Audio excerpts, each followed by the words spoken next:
తెలంగాణలో లోకల్ సంస్థల ఎన్నికలపై పొలిటికల్ వేడి మొదలైంది. అధికార పార్టీ ఎన్నికల్లో గెలిచేందుకే రైతు భరోసాను 9 రోజుల్లోనే పూర్తి చేసిందన్న ప్రచారం రైతులో ఉంది. ఇందిరమ్మ ఇళ్ల విషయంలోనూ సర్కార్ దూకుడు పెంచింది. అంతే, ప్రతిపక్షం కూడా అలర్ట్ అయింది. ప్రజా వ్యతిరేకతను క్యాష్ చేసుకునేందుకు బీఆర్ఎస్ పార్టీ ప్రజల్లోకి వెళ్తుంది. ఈ మధ్యనే గులాబీ పార్టీలో రేపిన ఫ్యామిలీ తుఫాన్ ఇప్పుడిప్పుడే సద్దుమణుగుతోంది. అయితే పార్టీ అంతర్గత విషయాలను లేవనెత్తుతూ బాస్ కు కవిత రాసిన లేఖ సంచలనంగా మారింది. ఆ తర్వాత కవిత ఇప్పటి వరకు కూడా కేసీఆర్ ను ప్రత్యక్షంగా కలవలేదు.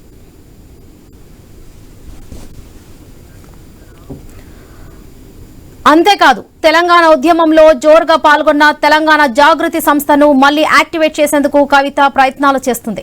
ఇప్పటికే పలు చోట్ల జాగృతి సమావేశాలు నిర్వహించిన కవిత రాబోయే లోకల్ ఎన్నికలకు సిద్దంగా ఉండాలని పిలుపునిచ్చారు. లోకల్ ఎన్నికల్లోనే బీసీలకు 42% రిజర్వేషన్లు అమలు చేయాలని డిమాండ్ చేస్తుంది. అందుకోసం ఇప్పటికే బీసీ సంఘం జాతీయ అధ్యక్షులు ఆర్ కృష్ణయ్యను కూడా కలిశారు. లోకల్ ఎన్నికల్లో అధికార పార్టీకి బీసీలు గట్టి షాక్ ఇస్తారని కూడా వార్నింగ్ ఇచ్చారు.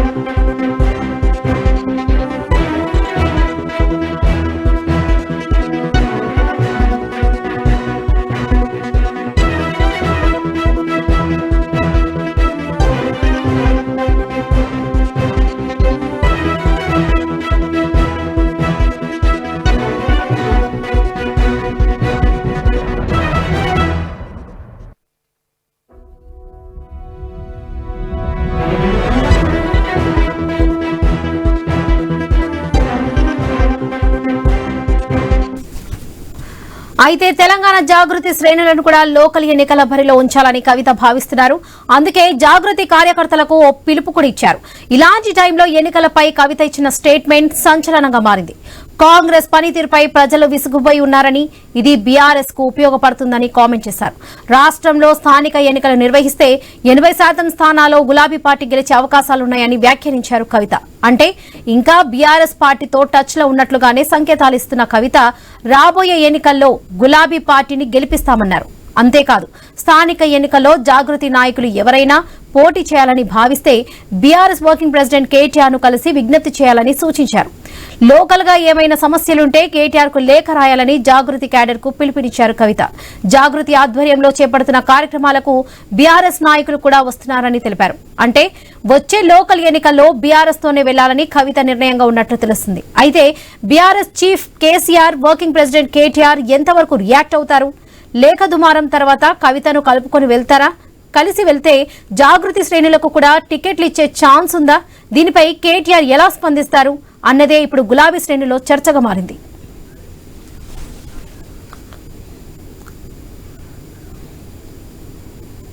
రైట్, ఇక ఇదే విషయానికి సంబంధించి పూర్తి అప్డేట్స్ మా ప్రతినిధి మా ఇన్పుట్ ఎడిటర్ శ్రీకాంత్ అందిస్తారు. Srikanth, over to you. Thank you Varalakshmi. మొత్తానికి తెలంగాణ రాష్ట్రంలో ఈ మధ్య కాలంలో మనం చూస్తున్నాం, కవిత చాలా కాలంగా అంటే జైలుకు వచ్చిన తర్వాత కొంతకాలం మౌనంగా ఉన్నా కానీ ఇప్పుడు తన వ్యాఖ్యలతోటి చాలా వేడి పుట్టిస్తోంది. పీసీఆర్, నా వాయిస్ నాకు రీసౌండ్ వస్తుంది, ప్లీజ్ చెక్. సో కవిత చేస్తున్నటువంటి కామెంట్స్ ఏవైతే ఉన్నాయో, అంటే అన్నకు చెల్లకు మధ్య విభేదాలు వచ్చాయి.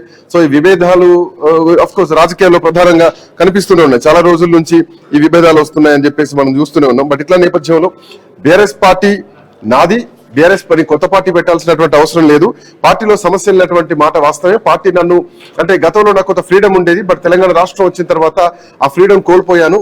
అంటే నాకు ఒక వలయాన్ని ఏర్పాటు చేయడం జరిగింది.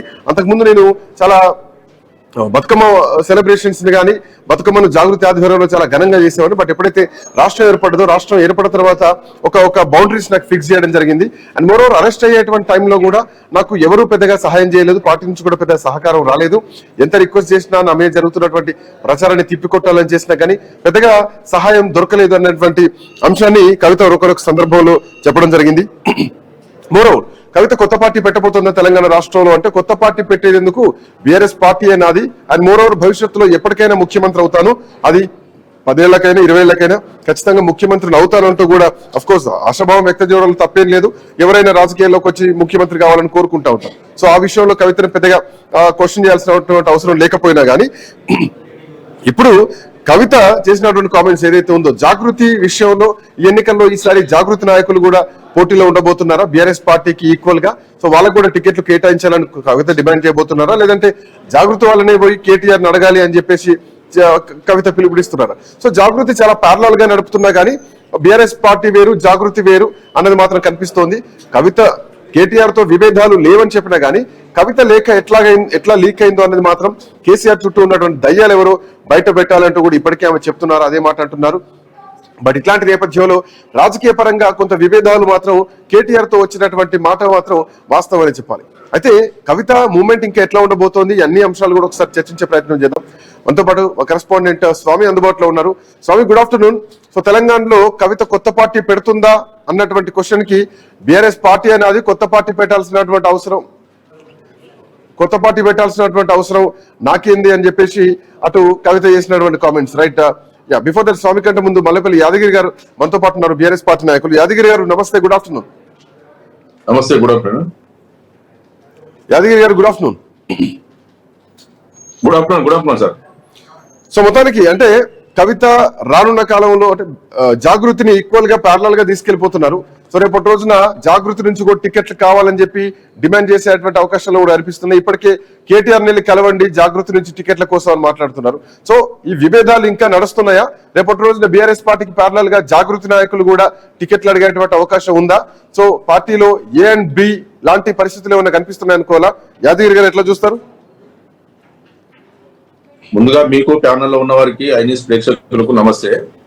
ఇప్పుడు కవిత గారు బీఆర్ఎస్ పార్టీ వేరు జాగృతి వేరు అని ఎప్పుడు చెప్తలేదు. ఈ రోజు కొత్తగా జాగృతిని తీసుకొచ్చింది, తెర మీదకి తీసుకొచ్చింది ఏం లేదండి. గతంలో కేసీఆర్ గారు ఏ విధంగానైతే ఆ రోజు తెలంగాణ రాష్ట్రం కోసం టిఆర్ఎస్ పార్టీని స్థాపించి తెలంగాణ రాష్ట్రం కోసం ఏ విధంగానైతే ప్రజలలో ఉండి తెలంగాణ రాష్ట్రం సాధించిండో అదే విధంగా తెలంగాణ సంస్కృతి సంప్రదాయంలో భాగంగా బతుకమ్మను కూడా ఈ ఎల్లలు దాటి ప్రపంచ వ్యాప్తంగా తెలంగాణ సంస్కృతిలో భాగమైన బతుకమ్మ పండుగను కూడా జాగృతి ద్వారా విశ్వవ్యాప్తం చేసిన నాయకురాలు కవిత గారు. ఒక్క జాగృతి కోసము అని అంటే ఇప్పుడు జాగృతి అనేది ఇప్పుడు సమాంతరంగా టిఆర్ఎస్ పార్టీ జాగృతి కూడా సమాంతరంగా నడుస్తుంది. దాంట్లో పెద్ద ఏం లేదండి. జాగృతి అనేది తెలంగాణ కోసం అనేక కవిత గారి నాయకత్వంలో అనేక పోరాటాలు కూడా చేసింది. అది కేసీఆర్ గారి అనుమతితోటే చేసింది. దాంట్లో వేరుగా ప్రతిపక్ష పార్టీలు వేరే పార్టీలు దీంట్లోంచే పిల్ల పార్టీ పుట్టేటువంటి అవకాశం కనిపిస్తోందా? రేపొద్దున బీఆర్ఎస్ పార్టీ అధికారంలోకి వచ్చినా గానీ జాగృతి యాక్టివిటీస్ మాత్రం తగ్గించలేదు.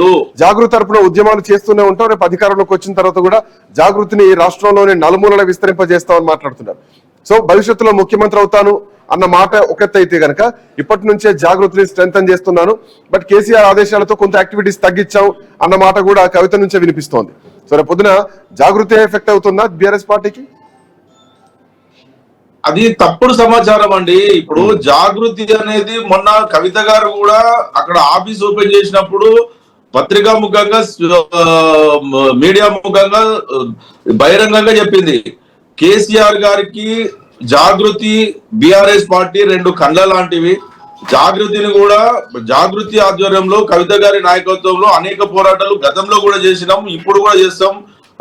అదే విధంగా ఎస్సీ వర్గీకరణకు మద్దతు ఇచ్చినాం, బీసీ రిజర్వేషన్ల కోసం మద్దతు ఇచ్చినాం, ఎమ్మెల్సీగా మద్దతు ఇచ్చినాం, జాగృతి ఆధ్వర్యంలో పోరాటం చేసినాం. అదే విధంగా కేసీఆర్ గారి మీద వీళ్ళు నోటీసులు ఇచ్చి విచారణ జరిపించినా కూడా ఒకరోజు ధర్నా చేసినాం. ఇప్పుడు పార్టీ అనేది ఒక భాగం. కవిత గారు కూడా కేసీఆర్ గారి ఆదేశాల మేరకు కేసీఆర్ గారి అనుమతితోటి మాత్రమే ఏ కార్యక్రమం చేసినా చేస్తుంది. కానీ అనవసరంగా కాంగ్రెస్ బీజేపీ పార్టీలకు వాళ్ళకి ఎట్లయినా ప్రజలు నమ్మే పరిస్థితిలో లేరు కాబట్టి వీళ్ళు ఏదో రకంగా కేసీఆర్ గారి మీద కేటీఆర్ గారి మీద అనవసరమైన ఆరోపణలు చేస్తారు. వస్తాను మీ దగ్గరకు వస్తాను. ఒక్క నిమిషం యాదగిరి గారు 1 సెకండ్. పార్టీలో ఉన్నారని చెప్పేసి వాళ్ళ ఎమ్మెల్యేలే అంటున్నారు కదండి. యాదగిరి గారు ఒక్క నిమిషం కూడా అంటున్నారు కదండి. ఇప్పుడు ఇప్పుడు రాజకీయాలలో కానీ ఇక్కడ మాకు గ్రూప్ అనేది కూడా ఎక్కలేదు. మా గ్రూప్ అంతా కేసీఆర్ గారి గ్రూపే, కేసీఆర్ గారి నాయకత్వంలో పనిచేస్తుంది బీఆర్ఎస్ పార్టీ. దానికి సమాంతరంగా కవిత గారు కొత్తగా తెలంగాణ అంటే జాగృతి సెపరేట్ గ్రూప్ ఎందుకు పెట్టాల్సి వస్తుంది? జాగృతి గ్రూప్ ను మళ్ళీ ఎంకరేజ్ చేస్తా ఉన్నటువంటి కామెంట్స్ ఎందుకు వస్తున్నాయి? ఇవన్నీ కూడా మాట్లాడేది. ఒక్క నిమిషం యాదగిరి గారు 1 సెకండ్ మీ దగ్గరకు వస్తాను. బిఫోర్ దట్ మా కరెస్పాండెంట్ స్వామి అందుబాటులో ఉన్నారు. Swami, good afternoon. Swami, good afternoon. Good afternoon. TCR Swami connect అయ్యారు.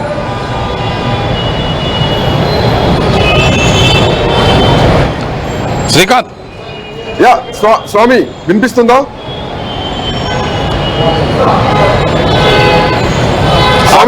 బీఆర్ఎస్ పార్టీ నాదే, కొత్త పార్టీ పెట్టే ఆలోచన లేదు అంటూనే భవిష్యత్తులో ముఖ్యమంత్రి కావాలన్న కోరిక ఉంది, ఖచ్చితంగా ఆశయాన్ని నెరవేర్చుకుంటా అని మాట్లాడుతూనే మధ్యలో జాగృతిని ఖచ్చితంగా స్ట్రెంథెన్ చేస్తాను, రేపు పొద్దున రాష్ట్ర వ్యాప్తంగా కూడా ఉద్యమ సంస్థగా దీన్ని తీసుకెళ్తాను రేపు పొద్దున అధికారంలోకి వచ్చిన తర్వాత అన్నమాట.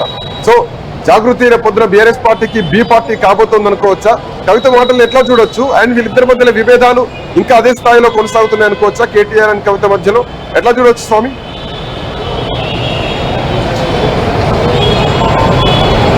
అంటే శ్రీకాంత్, ఏదైతే కవిత రాసిన లేఖ లీక్ అయిన తర్వాత ఈ మొత్తం అభిప్రాయ భేదాలు బయటపడ్డట్టుగా మనకు స్పష్టంగా అర్థమవుతుంది. గతంలో నిజామాబాద్ ఎంపీగా కవిత ఓడిపోయిన సందర్భంగా కూడా అక్కడ స్థానికంగా ఉన్నటువంటి పరిస్థితులు కొంత ఆమె ఓటమికి కారణమయ్యాయి అనేది కూడా ఆమె పదే ఆవేదన వ్యక్తం చేస్తున్నారు. తాను మొదటి నుంచి కూడా తెలంగాణ ఉద్యమానికి సమాంతరంగా ఒకవైపు తెలంగాణ జాగృతి పేరుతోటి ఒకవైపు తెలంగాణ సాంస్కృతిక ఉద్యమం నడిపాను. తెలంగాణ కాలంలో ఒకవైపు తెలంగాణ భాష మీద, తెలంగాణ సంస్కృతి మీద, తెలంగాణ పండుగల మీద పెద్ద ఎత్తున కూడా తను పోరాటం చేశాను. వాటికి సంబంధించిన విషయాలు జనంలోకి తీసుకెళ్లాను. అంతర్జాతీయంగా దానికి ప్రాముఖ్యత కల్పించే విధంగా పనిచేశానని చెప్పేసి కూడా కవిత చెప్తూనే ఒకవైపు తెలంగాణ వచ్చిన తర్వాత తనకు మిగతా వారికి దక్కినంత ప్రాధాన్యత తనకు ప్రభుత్వంలో దక్కలేదు. కేవలం తనకు ఎంపీగానే ఉన్నాను, ఆ తర్వాత తనకు మంత్రివర్గంలో స్థానం లభించలేదు. మిగతా బీఆర్ఎస్ పార్టీలో కేటీఆర్ కావచ్చు, హరీష్ రావు కావచ్చు, మిగతా వారికి దక్కినంత ప్రాధాన్యత దక్కకపోవడం పట్ల కవిత పదే తమ అంతరంగికుల వద్ద ఆవేదన వ్యక్తం చేస్తున్నట్టు కనబడుతుంది. కానీ రీసెంట్ పరిణామాల నేపథ్యంలో ఆమె కొంత దూకుడు పెంచినట్టుగా స్పష్టంగా కనబడుతుంది. తన రాజకీయ ప్రస్థానంలో మరింత ఒక స్పీడప్ గేరు మార్చి ఆమె ముందుకు వెళ్లాలని ప్రయత్నం చేస్తున్నట్టుగా మనకు స్పష్టంగా అర్థమవుతుంది. దీనికి తోడు రానున్న రోజుల్లో బీఆర్ఎస్ పార్టీ పూర్తిగా కేటీఆర్ చేతుల్లోకి వెళ్ళిపోవడం ఖాయమని నిశ్చయించుకున్న తర్వాతనే కవిత తన ప్రస్థానాన్ని మరొక అడుగులు ముందుకేయాలని చెప్పి ఆమె భావించినట్టుగా కనబడుతుంది. తాను బీఆర్ఎస్ పార్టీలో ఉంటానని చెప్తూనే మరోవైపు జాగృతికి సంబంధించినటువంటి అన్ని విభాగాలను యాక్టివేట్ చేస్తుంది. దానికి సంబంధించి ఎన్ఆర్ఐ విభాగాలు కావచ్చు, trade union, SC ST minority, విద్యార్థి విభాగాలు, అన్ని రకాల విభాగాలను, దానికి అనుబంధ విభాగాలన్నింటినీ కూడా స్ట్రెంథెన్ చేసుకుంటూ ఒక రాజకీయ పార్టీకి ఎన్ని రకాల అనుబంధ సంస్థలు ఉంటాయో అన్ని రకాల అనుబంధ సంస్థలని ఆమె జాగృతి కార్యక్రమాల ద్వారా వేగవంతంగా చేస్తూ ఉంది. నిన్న కూడా మీడియాతో మాట్లాడుతాను, ఖచ్చితంగా బీఆర్ఎస్ పార్టీ నా సొంత పార్టీని నుంచి బయటకు ఎందుకు వెళ్తాను, తాను చేసే ఏ కార్యక్రమం అయినా సరే బీఆర్ఎస్ పార్టీకి ఉపయోగపడుతుంది అనేది కూడా ఆమె చెప్తున్నటువంటి వాదన. కానీ క్షేత్రస్థాయిలో పరిస్థితి మరోలా ఉంది. కవిత ఏ స్టెప్ తీసుకుంటారు? ఒకవైపు కవిత కనుక రానున్న రోజుల్లో పొలిటికల్గా తన సొంత ఎజెండాతో పోతే ఇప్పుడున్న పరిస్థితుల్లో ఆ బీఆర్ఎస్ పార్టీకి అది కొంత ఇబ్బందికర పరిస్థితిగా ఉండే అవకాశం ఉందని చెప్పేసి కూడా బీఆర్ఎస్ వర్గాలను చర్చ కొనసాగుతుంది. కాంగ్రెస్ పార్టీకి ప్రజల్లో వ్యతిరేకత పెరుగుతున్న నేపథ్యంలో దాన్ని ఎన్కాష్ చేసుకోవాలంటే బీఆర్ఎస్ పార్టీకి ఒకవైపు అనుకూలత పెరిగిన సందర్భంగా దాన్ని ఒకవైపు అనుకూలత కాకుండా కవిత కనుక సొంత కుంపటి పెట్టుకుంటే అది కొంత ఇబ్బందికర పరిణామంగా మారుతుంది. చివరికి మళ్ళీ అది కాంగ్రెస్కి లాభిస్తుంది అనేది కూడా బీఆర్ఎస్ పార్టీలో ఉన్నటువంటి కొంతమంది ఆ సీనియర్ నేతలు అభిప్రాయపడుతున్నారు. కేసీఆర్ కూడా ఇటు కవిత పూర్తి బాధ్యతలు అప్పగిస్తే స్వామి కవిత ఇమ్మీడియట్ గా ఇప్పుడు ఈ జరుగుతున్నటువంటి యాక్షన్ ప్లాన్ ఏదైతే ఉందో ఒక రాజకీయ పార్టీకి కావాల్సినటువంటి అన్ని సంఘాలను ఏకీకృతం చేస్తున్నట్టు కేటీఆర్ చేతికి పగ్గలు చెప్తే ఇమ్మీడియట్ గా ప్లాన్ బి ని కవిత యాక్టివేట్ చేసేటువంటి అవకాశాలు కనిపిస్తున్నాయా?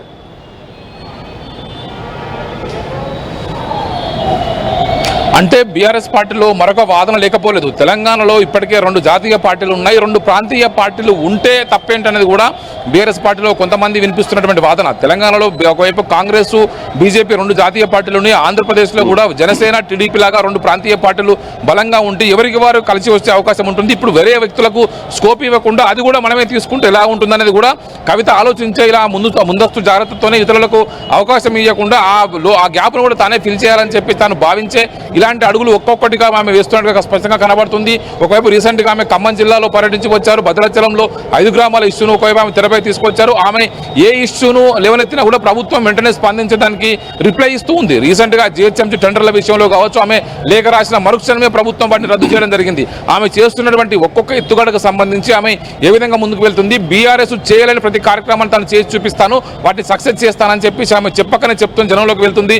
రీసెంట్ గా కేసీఆర్ కు ఒకవైపు ఏసీబీను ఒకవైపు పీసీ ఘోషి కమిషన్ నోటీసులు ఇచ్చే సందర్భంగా గోదావరికి సంబంధించినటువంటి దానికి సంబంధించిన విషయంలో, కాళేశ్వరం అవకతవకలకు సంబంధించిన విషయంలో కేసీఆర్ కు నోటీసులు ఇస్తే పార్టీ స్పందించట్లేదు. తానే పెద్ద ఎత్తున కూడా దీక్ష చేస్తానని చెప్పేసి ఇందిరా పార్క్ వద్ద వేలాది మందితో సమీకరించి ఆమె దీక్ష చేసి చూపించారు. ఖచ్చితంగా తాను అనుకున్నటువంటి రోడ్ మ్యాప్ ద్వారానే కవిత ఒక్కొక్క అడుగులు జాగ్రత్తగా వేస్తూ ముందుకు పోతుంది. రానున్న అసెంబ్లీ ఎలక్షన్ నాటికి ఇవి ఎలా విధంగా ఫ్రూట్ఫుల్ అవుతాయా లేదా, లేకపోతే ఆమెకు సంబంధించి పార్టీలో కనుక ఆమెకు సముచిత స్థానం కల్పిస్తే కనుక ఆమె వెనక్కి తగ్గుతారా అనేది కూడా పార్టీలో చర్చ కొనసాగుతుంది. కానీ పార్టీలో ఉన్నటువంటి చాలా మంది సీనియర్ నేతలంతా కూడా కవిత చివరికి భయంతో పాటే కేసీఆర్ అంటే రాష్ట్రం రాకముందు బతుకమ్మ ఉత్సవాలని రాష్ట్ర వ్యాప్తంగా చేసినాం. బట్ తెలంగాణ రాష్ట్రం వచ్చిన తర్వాత నాకు ఒక బౌండరీస్ ఫిక్స్ చేశారు, నన్ను జిల్లాకే పరిమితం చేశారు. తెలంగాణ రాష్ట్రంలో బీఆర్ఎస్ పార్టీ హయాంలోనే ఇబ్బందులు ఎదుర్కోవాల్సి వచ్చింది అన్న మాటలు కవిత దగ్గర నుంచి వినిపిస్తున్నాయి. సో నిజంగానే అంత ఇబ్బందులు పడ్డారా కవితకు ఒక బౌండరీస్ ఫిక్స్ చేశారా? సో ఇప్పుడు ఆ బౌండరీస్ ఇంకెక్కువైపోయాయా? జైలుకి వెళ్ళినప్పుడు కూడా బీఆర్ఎస్ పార్టీ నుంచి సపోర్ట్ లేదా? కేసీఆర్ రిక్వెస్ట్ చేసినా గానీ అడ్డుకోలేకపోయారా తన పైన జరుగుతున్నటువంటి ప్రచారాన్ని? సో జైలుకి వెళ్ళినా గానీ బీఆర్ఎస్ పార్టీ అంత స్ట్రాంగ్ గా రియాక్ట్ అవ్వలేదా? కవితను ఎప్పటికప్పుడు తొక్కాలనేటువంటి ప్రయత్నం సొంత పార్టీ నాయకులే చేశారా? ఈ రోజు కవిత తీసుకుంటున్న నిర్ణయాలు, వెళ్తున్నటువంటి ఈ పోకట చూస్తే ఖచ్చితంగా ఇవన్నీ కూడా జరిగినటువంటి అవమానాలకు రీజన్ గానే మనం చూడొచ్చా ఈ యాక్షన్ ప్లాన్ అంతా?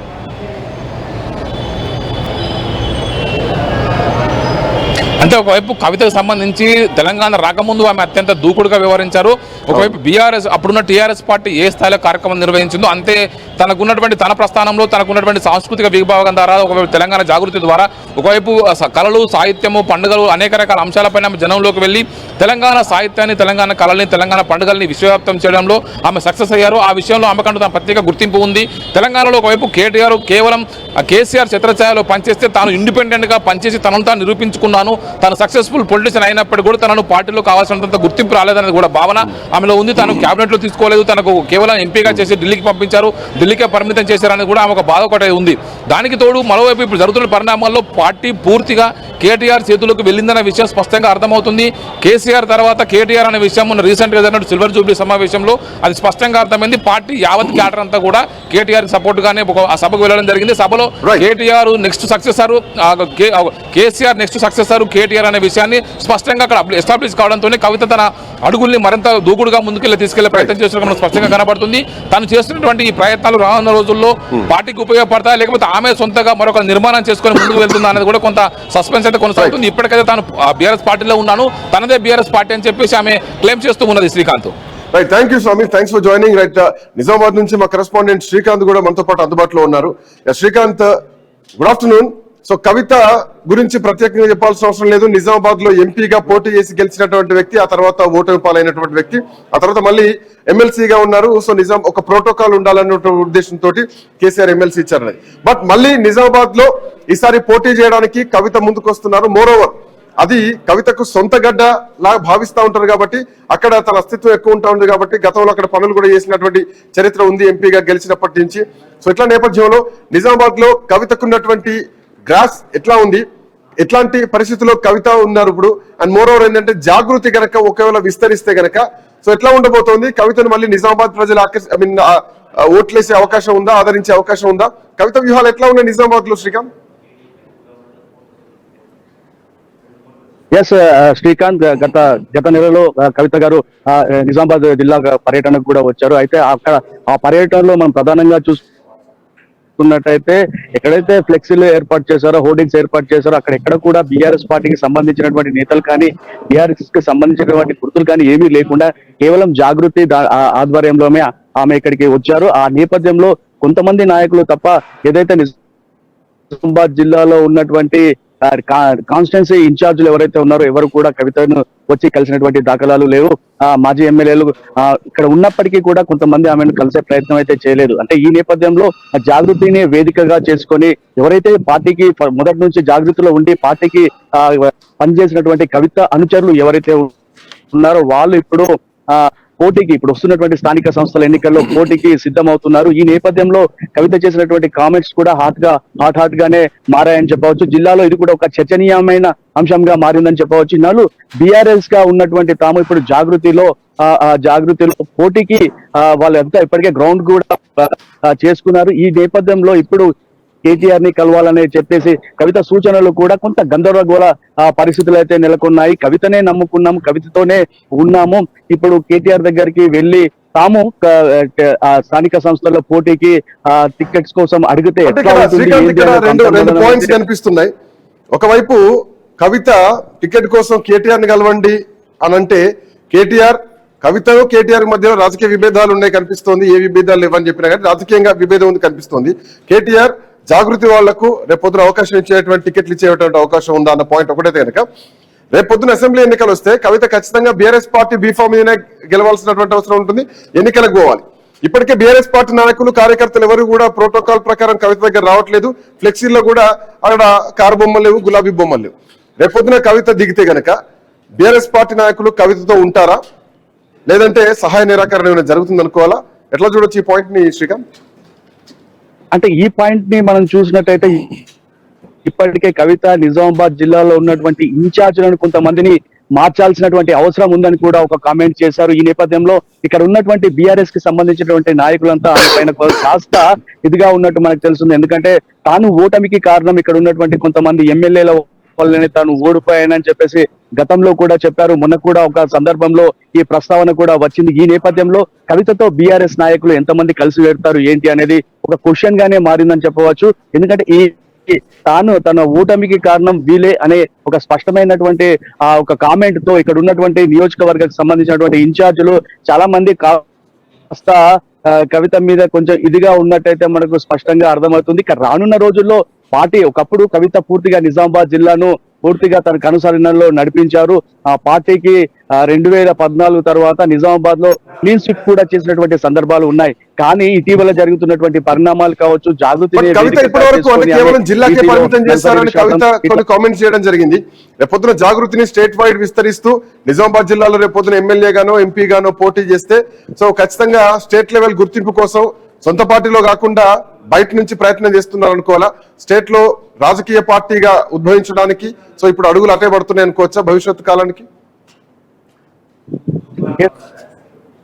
ఎందుకంటే ఇటీవల కాలంలో కవిత అంటే ఎప్పుడైతే ఎంపీగా ఓడిపోయినారో అక్కడ నుంచి నిజామాబాద్ జిల్లాకి రావడంలో కాస్త అంటే కొంచెం ఎక్కువగా హైదరాబాద్ ని కేంద్రంగా చేసుకుని అక్కడి నుంచి అక్కడ ఆమె వ్యవహారాలు సాగిస్తున్నారు. నిజామాబాద్ జిల్లా వైపు కాస్త తగ్గిందనే చెప్పవచ్చు, ఇక్కడికి రావడం తగ్గిందనే చెప్పవచ్చు. కానీ రాజకీయ పరంగా కొంతమంది ఇక్కడ ఉన్నటువంటి కవిత అనుచరులు కావచ్చు, కొంతమంది బీఆర్ఎస్ నాయకులు కావచ్చు కవితను టచ్ లో ఉంటున్నారు, హైదరాబాద్ వెళ్లి ఆమెతో టచ్ లో ఉంటున్నారు. కానీ రానున్న రోజుల్లో పరిస్థితులు ఎలా ఉండబోతున్నాయి? కవిత బీఆర్ఎస్ నుంచి కాకుండా కేవలం జాగృతి నుంచి అయితే మాత్రం కాస్త ఇబ్బందికరమైనటువంటి పరిస్థితులు ఎదురవుతాయని చెప్పవచ్చు. Right thank you Srikanth.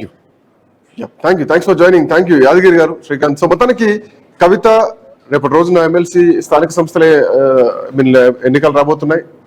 So local body elections రాబోతున్నాయి, తో పాటు గ్రామ పంచాయతీ ఎన్నికలు రాబోతున్నాయి. అండ్ ఇట్లా నేపథ్యంలో వాళ్ళ వర్గానికి జాగృతి సంబంధించిన వాళ్ళకి టికెట్లు రావాలంటే కేటీఆర్ ని అడగాల.